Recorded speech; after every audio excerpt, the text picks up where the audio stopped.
जी, अस्सलाम वालेकुम। Welcome to our channel. इस चैनल पर आपको ओवरसीज़ पाकिस्तानी जो यूके में रह रहे हैं, उनके मुतालिक जो टॉप रैंडमली न्यूज़ हैं, वो देखने को मिलेंगी। 18 जनवरी से लेकर 24 जनवरी तक जो टॉप न्यूज़ हैं, उन पर बात करने की कोशिश करते हैं। पहली न्यूज़ है पीटीआई के जो बानी हैं इमरान खान के मुतालिक, यानी कि जो ओवरसीज़ में पीटीआई को जो लीड कर रहे हैं उनके ट्वीट्स के अकॉर्डिंग ये बात सामने आई है कि फ़रवरी 2026 को ये एक प्रोटेस्ट करना चाह रहे हैं। हम जानते हैं कि 8 फरवरी 2024 को इलेक्शन हुए थे, तो इनके अकॉर्डिंग धांधली हुई थी, तो अब उसके ज़ुमरे में यानी कि 2 साल मुकम्मल होने पर लंदन में ये एहतजाज करने जा रहे हैं और वो मधु यानी कि एक शमूलियत का ऐलान कर रहे हैं कि 8 फरवरी 2026 को 10 डाउनिंग स्ट्रीट पर ये जो है ना प्रोटेस्ट होगा और ये पुरअमन प्रोटेस्ट होगा। इसमें जो ओवरसीज़ पाकिस्तानीज़ हैं, उनसे इल्तिजा की गई है, रिक्वेस्ट की गई है कि वो इस पुरअमन रैली में लाज़मी शिरकत करें और वतन अज़ीज़ पाकिस्तान के साथ मोहब्बत का इज़हार करें। नेक्स्ट न्यूज़ है अवाम राज पार्टी, यानी कि हम जानते हैं जो सहाफ़ी हैं इकरारुल हसन, उन्होंने अपनी एक नई तहरीक का आगाज़ किया है।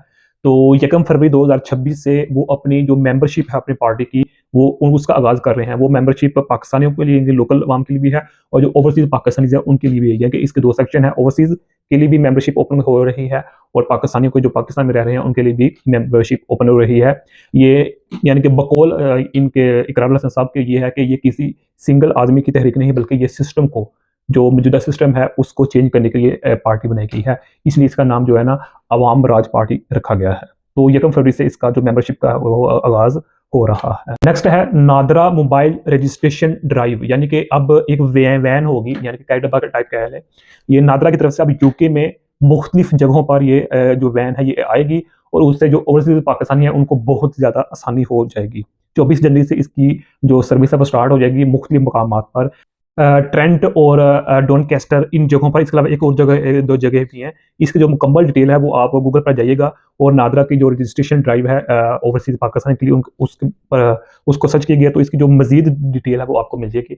इसमें आप जो अपना आईडी कार्ड है, CNIC है या फिर NICOP है, इस तरह के जो अदर आईडी सर्विसेज़ हैं वो अपने आप रिन्यू करवा सकते हैं, नया बनवा सकते हैं, या डिफरेंट इसके जो सेक्शन है वो ओपन किए गए हैं ओवरसीज़ पाकिस्तानीज़ के लिए जो यूके में रह रहे हैं। तो ये एक अच्छा मौका है कि जो नादरा की एक समझ लें सर्विस है वो आपके यूके में आपके घर पर आ रही है, तो इससे फ़ायदा उठाना चाहिए। नेक्स्ट है PTA गाइडलाइंस, यानी कि जो हम यूके में जाते थे, जो पाकिस्तान से यूके जाते थे या ओवरसीज़ हो जाते थे, उनकी जो सिम होती थी पाकिस्तानी वो बंद हो जाती थी। लेकिन अब एक ये अच्छा पॉइंट उठाया गया है PTA की तरफ से कि अब पाकिस्तान जो सिम होगी वो यूके में बंद नहीं होगी। उसके लिए यही है कि जो प्रीपेड कस्टमर हैं उनको 180 दिनों के अंदर जो एक मरतबा कॉल, कम से कम एक मरतबा कॉल या फिर कम से कम एक मरतबा SMS करना होगा, ताकि जो उनकी सिम है वो एक्टिव रहेगी। इस तरह उनका जो कनेक्शन होगा, यानी कि बेसिक पर्पज़ यही है कि बैंकिंग के लिहाज से अपनी फैमिली से कनेक्शन मजबूत रखने के लिए जो पाकिस्तान सिम है उसको एक्टिव रखा जाए। इसका बेहतर यानी कि मेन पर्पज़ यही है। तो अब जो प्रीपेड कस्टमर है उनको कम से कम 180 दिनों के अंदर कम से कम 1 कॉल या फिर कम से कम 1 SMS करना पड़ेगा अपनी सिम के थ्रू, ताकि उनकी जो सिम है वो एक्टिव रहेगी।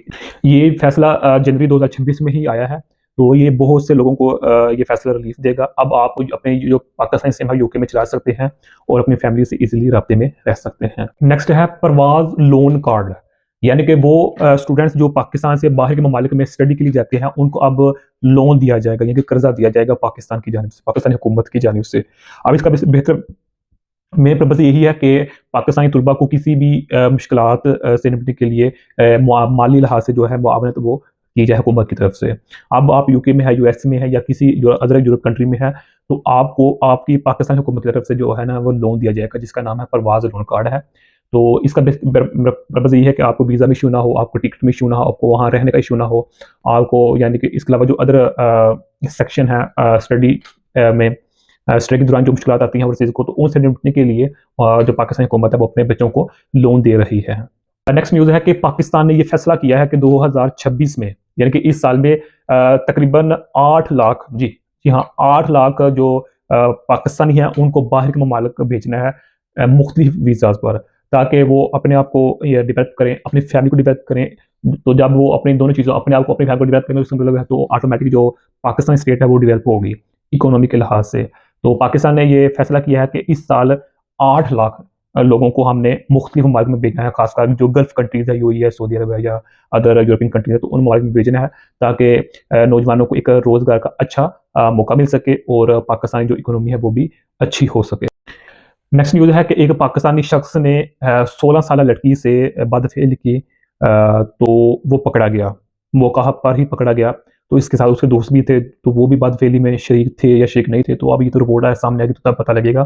तो इसके नतीजे में तकरीबन लगभग 200 सिख कम्युनिटी के जो लोग हैं वो उन्होंने हुकूमत से या बहुत जो है ना सख्त मुतालबा किया है कि पाकिस्तान इस शख्स पर जो सख्त से सख्त कार्रवाई की जाए, इसको किसी न किसी तरीके से फांसी या ऐसी सज़ा दी जाए कि आइंदा कोई भी ओवरसीज़ खासकर जो पाकिस्तानी है, वो इस तरह की हरकत ना करें। हम जानते हैं कि आए रोज़ ही बदकिस्मती से अनफॉर्चुनेटली पाकिस्तानी टॉप पे आते हैं इन गलत कामों में। कभी पाकिस्तानी आ जाता है, कभी इंडियन आ जाता है, कभी बांग्लादेशी आ जाता है। तो यानी कि इस रीजन के जो ज़्यादा लोग हैं वो इन केसेस में ज़्यादा पाए जाते हैं। तो अब ये पाकिस्तानी शख्स पकड़ा गया है।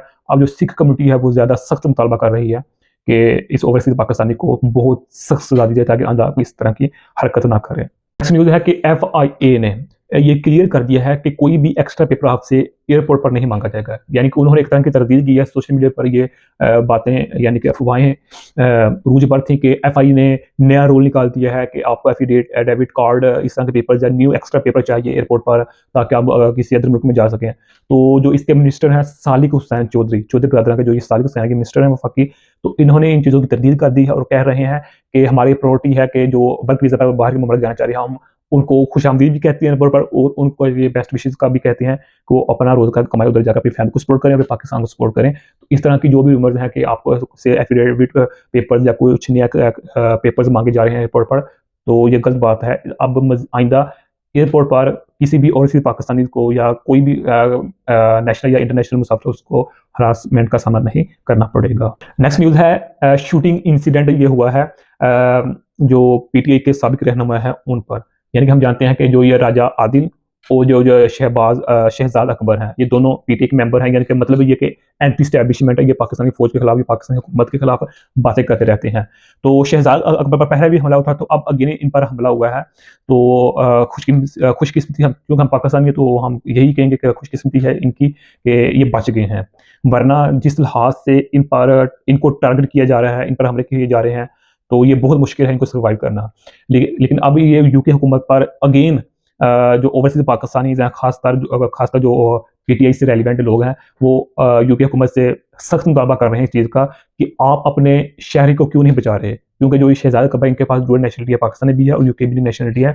इसके अलावा इन्होंने असाइलम भी अप्लाई किया हुआ है, तो यूके ने इनको असाइलम भी दिया हुआ है। तो इसके बावजूद भी इन पर हमले हो रहे हैं।